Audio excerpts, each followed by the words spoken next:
Today, in our reminder, I want to discuss a question that we ask a lot, and many people inquire, Ya Sheikh, I've been making dua for such a long time, and my dua is not answered. I don't see the result of my dua.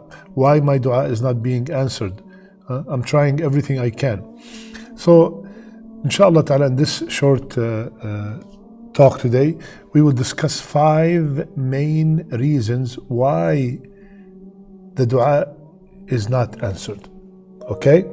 So, first, the number 1 reason is the dua itself is weak, and the person who's making dua, he is also weak. Yani, he is making the dua in a way that, in a careless way. ربنا آتنا في الدنيا حسنة وفي الآخرة حسنة وقنا عذاب النار. No life in the dua. The dua is coming from a heedless heart.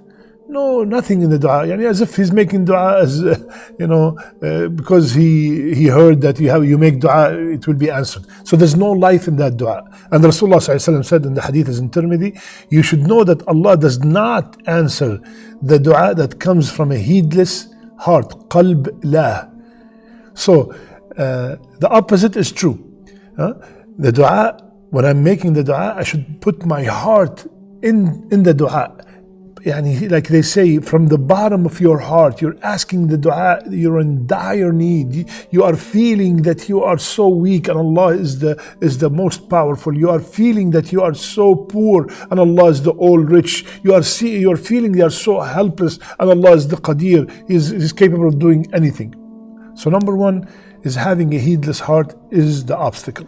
Number 2 is the person himself has doubt in Allah's ability to answer the dua. So he's answering the dua, if it happened, it happened. So his trust in Allah subhanahu wa ta'ala answering the dua is weak. Yani he would say, this is cancer. How is this going to be cured? It's $1 million debt. What dua is going to do? So he is himself doubting before he makes a dua. What do you expect? And Rasulullah ﷺ, what did he say? Subhanallah, listen carefully, my sisters, my brothers. Ud'u Allah wa antum muqinuna bil ijaba. I want you to concentrate on the word muqinun from the word yaqeen. Make dua and you have yaqeen that the dua will be answered. The dua will be answered. I'm not asking another human being.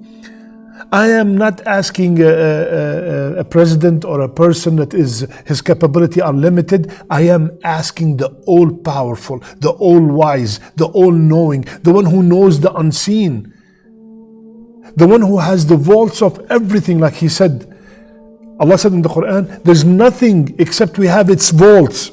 What do you want? Wealth? Allah has its vaults. You want health? Allah has its vaults. You want righteous children, righteous wife? Allah has its vaults. Allah subhanahu wa ta'ala has everything. So when we are making dua, the yaqeen that 100% will take place, it should be there. And lacking that yaqeen will affect the answer of the dua. Third, which is very, very common. Very common. Ya Sheikh, I've been making dua for a year almost, and wallahi nothing is happening. So I stopped. La ilaha illallah. Big, huge mistake.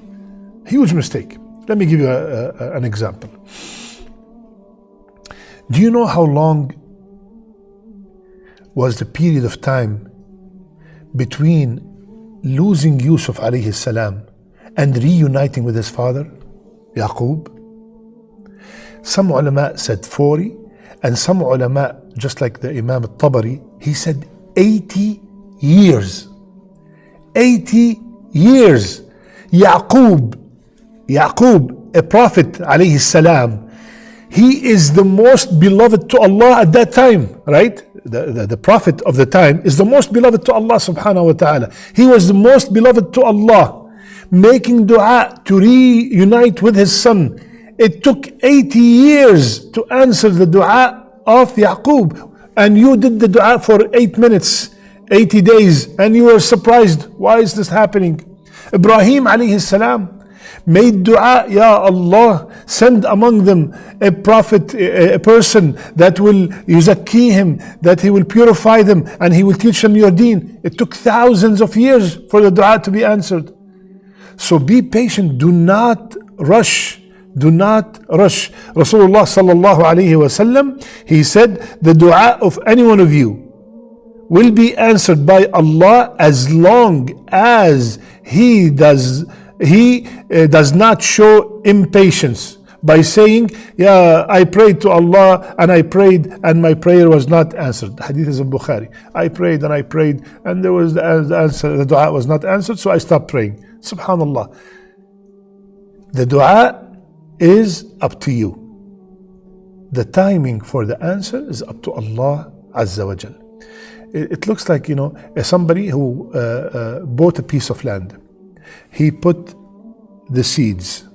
He watered the seeds. And then he waited 1 week, 2 weeks, 3 weeks, no fruits. He left the land and khalas, he gave up. No, the fruits are coming. Just be patient. Just be patient. Allah subhanahu wa ta'ala has the cure for everything. Allah has the solution for everything. So keep knocking, keep asking. So this is an issue that we always face. Why?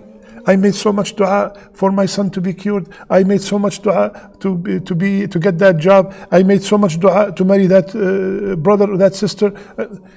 Leave it to Allah subhanahu wa ta'ala. Allah Azza wa Jal, He is the all expert. He is the all wise. Who are we? What is our knowledge compared to the knowledge of Allah subhanahu wa ta'ala? You are asking the one who knows what's going to happen tomorrow, what's going to happen in 1,000,000 years. He knows. Allah subhanahu wa ta'ala knows what's good for you and knows what's bad for you. So you just ask and you leave it to Allah subhanahu wa ta'ala and don't be hasty. Fourth, a major reason why the dua is not answered, and many people do not pay attention to this, and that is unlawful income, haram income. Haram income. A person who's dealing with riba all the time, a person who's selling and buying alcohol or any haram, he is asking Allah and he's wondering why my dua is not being answered. Rasulullah sallallahu alaihi wasallam, he told us the story about the man who's traveling. He is traveling, he's tired, he's in dire need, and he's raising his hand and he's asking, but his food is from haram, his clothing is from haram, his drinks is from haram. How is he going to be answered? So my brother, my sister, if you notice that you've been making the dua and the dua is not being answered, one of the reasons you should check your income. And wallahi, a side note, my brothers and sisters, please listen carefully. Wallahi, it's not worth it to get a penny from haram income. A penny. When me and you were 4 months old in our mother's womb, okay? You're still 4 months, my mother was 4 months pregnant with us. At that time, Allah decreed how much wealth we are going to make. How much wealth we are going to make. Let's assume that Allah said, this person, Abdullah, he is going to make, in his lifespan of 60, 70, 80 years, he is going to make $1 million. All his span, he's going to make $1 million. Abdullah will not die before he makes $1 million. He will not die before the rizq is complete. Now, how does he make the $1 million? Goes back to Abdullah. Is he gonna earn it from halal? Is he gonna earn it from haram? Is he gonna rob it? Is he gonna steal it? Is he gonna inherit it? Somebody's gonna give it a gift to him? This is what's gonna Abdullah's decision. Okay? So the amount is still the same. How we earn it, it depends on us. So do not think that by you dealing with haram, that is going to make your income huge. That money is going to come to you anyway. Just seek the halal means and put your trust in Allah, and that wealth, that rizq is coming 100%. Okay? The last reason, the fifth reason or the fifth possibility why the dua is not answered, let's narrate the hadith and you will get it automatically. Rasulullah sallallahu alayhi wasallam, and you know what, when a hadith starts by Rasulullah sallallahu alayhi wasallam swearing, wallahi, it shakes my heart. Rasulullah sallallahu alayhi wasallam, he said, by him in whose hand my life is, or is my life. Yani he's swearing by Allah Azza wa Jal. What is it that you're swearing about, Ya Rasulullah? He said, you either enjoin good and forbid evil, or Allah will certainly send His punishment upon you. And this is the shahid, you will make a lot of dua and it will not be answered. So, the last obstacle we will be discussing is ordering good and forbidding evil. Amr bil ma'roof wa nahi anil munkar. When we stop doing that, and Ya Allah, how many people stop doing that right these days? Subhanallah. Oh, Alhamdulillah, I am good. My family is good. I don't really care about anybody else. You see the haram. We see members of our families that do not pray, do not wear the hijab, do not deal with, they deal with riba, they do haram, and we don't order good and forbid evil. We don't say nothing. Oh, they might be upset with me. No, ya akhi, in a very nice, in a very gentle manner, order good and forbid evil. We're not telling you to beat people to obey Allah. This is not your job. Our job is to give the message, to remind the people, just like this this program, just a reminder. We are reminding each other. We forget. Maybe your cousin who does not pray, maybe he did not know the importance of prayer, the importance of being consistent on the prayer, the danger of leaving the salat. Maybe the sister that you know that does not wear the hijab, maybe she heard from somebody that it's not an obligation. She thought it's just an option. As long as she is dressed modestly, that is enough. No, you have to talk to her and explain to her the steps of the hijab kindly, gently. Do not be harsh. Allah subhanahu wa ta'ala said, لو كنت فظا غليظ القلب لانفضوا من حولك. If you are harsh, people will run away from you. No, our deen is to come in a nice and gentle manner. So ordering good and forbidding evil is one of the means to make the dua answered, and stopping it is one of the obstacles of having our dua answered. My brothers and sisters, these are some of the reasons why the dua could be, what's the possibilities of the dua not being answered. May Allah subhanahu wa ta'ala answer all our dua.